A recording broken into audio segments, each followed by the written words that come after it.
Hello and welcome once again aboard JulieCity. I'm so excited to be here and I'm glad you are here. Thank you so much for joining me in our very first episode of Sit Down Video in 2022. It's been a minute. I hope you are keeping well. I hope 2022 is treating you well. Anyway, we have good expectations and positive vibes for the new year and we'll see it through.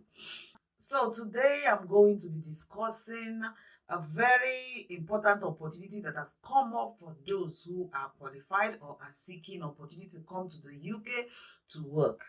I know since 24th of December, this news has been flying, but I thought using my platform to also disseminate this information will be an opportunity for somebody who has not heard it before to hear it.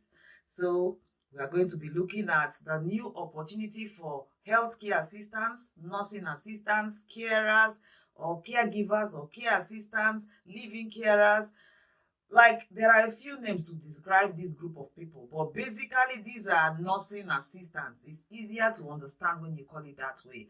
In Nigeria, they are known as auxiliary nurses. So these are untrained nurses, but also a vital part of the healthcare team who assist nurses to give relevant personal care and support to patients. It can be in the hospital, it can be in the patient's home. There are different areas that care assistants, healthcare assistants, nursing assistants cover. But the good thing is that you don't need that many years of training like nursing to become a care assistant or a nursing assistant.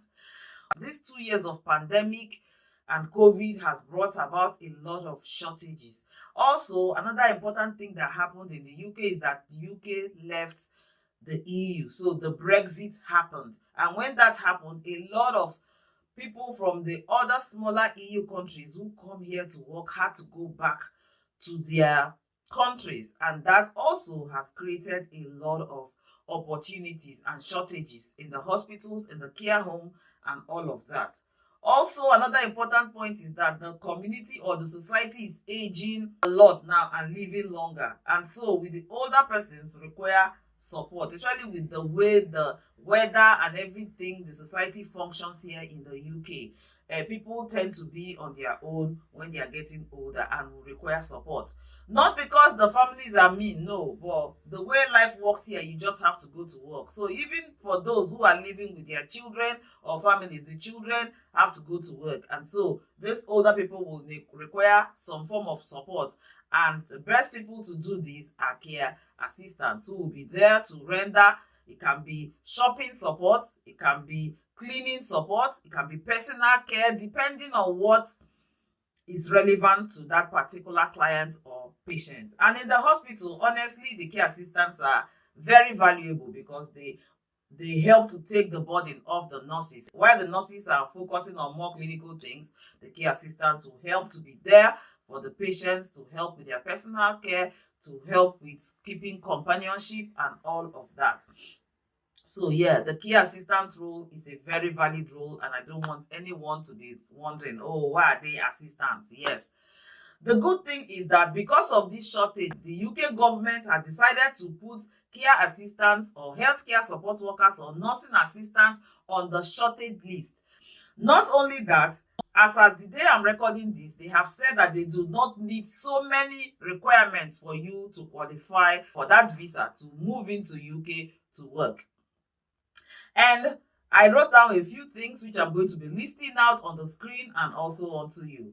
So what you need, number one, of course, is a valid international passport. So if you're living in Nigeria and you're listening to this, if you don't have an international passport, then I think you should quickly apply for one if care assistant or nursing assistant is something that you are interested in, because it will give you a visa. And even reports shows that because it's on the shortage list, the time for approval is shorter. And so it's a really, really good opportunity. So you need a valid international passport. You need a valid sponsor. When I say valid sponsor, I mean you need to get the job. So you have to go online and search or use your contacts. If you know people living in the UK, you can ask them who are especially in that field, nurses, doctors, or those who are good at preserving information. You can ask them to search for you, and thank God for internet. You can also go online and look for sponsors. If you look at the government website on this skill shortage, they have recommended sponsors so that you don't become a victim of scammers. One of the ways to qualify for that visa is that you have a valid sponsor, an employer that is willing to sponsor you through that visa.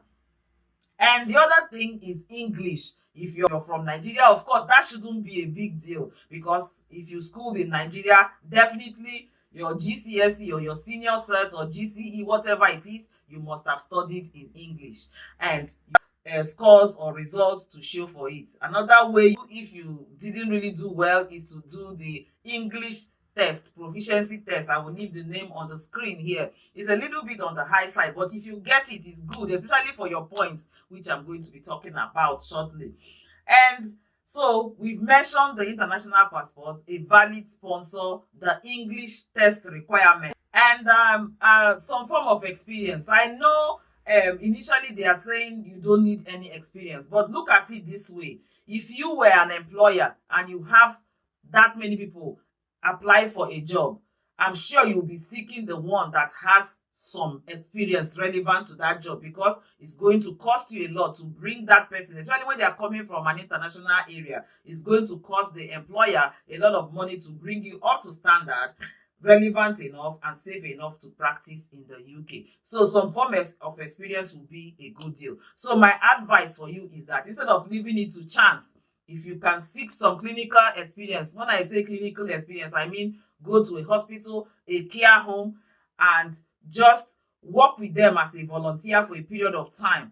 That could actually help to boost your CV and boost your chances of finding a valid sponsor for this opportunity that has arisen. Honestly, it's an easy and quick way to come to the UK. And as if that's not enough, when a job is on the skills list, there's a minimum salary, and now it has been announced that £20,000 will be starting salary for this position. So previously, if you're starting as a carer, usually you don't get that much amount of money. So another positive of this opportunity is that you begin to earn a minimum of £20,000. And that this doesn't just end there. It means you can also invite your family. So if you're a married person and you have family, spouse, children, you qualify to apply for them to also join you in the UK. How good is that? I know people are looking for all of these opportunities, and I thought sharing this will be a good way for somebody to run with it. So don't think, oh, I can't get it, I don't qualify. What are my chances? If you improve your chances, as I have listed here, starting from February, applications will be accepted for this type of visa for those who have found valid sponsors and meet the minimum requirement. How good is this? Now, the qualification process for the visa comes in points, and 70 points is a minimum standard. And some of the things I've listed will actually give you points. So if you have a valid sponsor, a valid employer, an employer that is willing to sponsor you here in the UK, that is 20 points. If you have English and you are proficient in it, you can communicate effectively in English language, that is 10 points. You have documentation for it. I know when I studied at postgrad level, although I've had English test before, I've never really used it. What they requested for was my GCE. Good old days when GCE or WAEC was valid. And although my WAEC or GCE had been over 30 years, it was still accepted when I presented it as relevant for proof of my English language. So I think you might not necessarily have to do the English if you have a proof or result for your WAEC, your GCE, or your senior living set in English. So just watch out. If I hear anything that is different, I'll let you know. But having the English test will also improve your score because you get 10 points. So your sponsor 20, your English 10. Then if you have the required skills, so if you have masters in law or masters in accountancy, it's not a relevant skill. So you need some form of experience in care and in healthcare. So If you have the some form of relevant experience, it can be home experience, it can be hospital experience, it can be a nursing home or care residential home experience, that also gives you another 20 points. That is 50. And of course, it's on the shortage list. So just because the care assistant or nursing assistant role is on the UK shortage list, you get a bonus 20 marks, totaling 70. If my maths is right. I know it is at this point. So you have valid employer 20 points, English 10, appropriate skill 20, that's 50. And just because this job opportunity is on the shortage list, you get another 20, totaling 70. So what are you waiting for? If you have been seeking this opportunity, or you're just hearing it and you think I can do this, then take advantage of it. It's an easy way to gain a visa to UK to earn a living. Yes, we all want to earn a living, some form of life for us and our family. And like I said earlier, it also gives you the opportunity to bring your family. So you're not just going to come alone. If you have a spouse or children, you'll be qualified based on your 20,000 minimum salary to apply for them to also join you in the UK. How good is that? So this is your chance or your opportunity. If you have any questions, if you leave them in the comment section, I will do well to answer them. And I look forward to interacting with you actually on that comment section. Have you subscribed to my channel? If you have not, this is the time to do so. Go on, click on that red subscribe button and the notification bell. That's how you get notifications for all my uploads and you won't miss a thing. Remember, don't keep this information to yourself. It's something that your family, your friend, or somebody you know or you don't even know might benefit from. So if you see this video, please share it on your status, share it on all your other social media platforms so that people can watch, get informed, and make life-changing decisions that will help them to better their future. Till I see you next time, don't forget, your health is your wealth. Bye.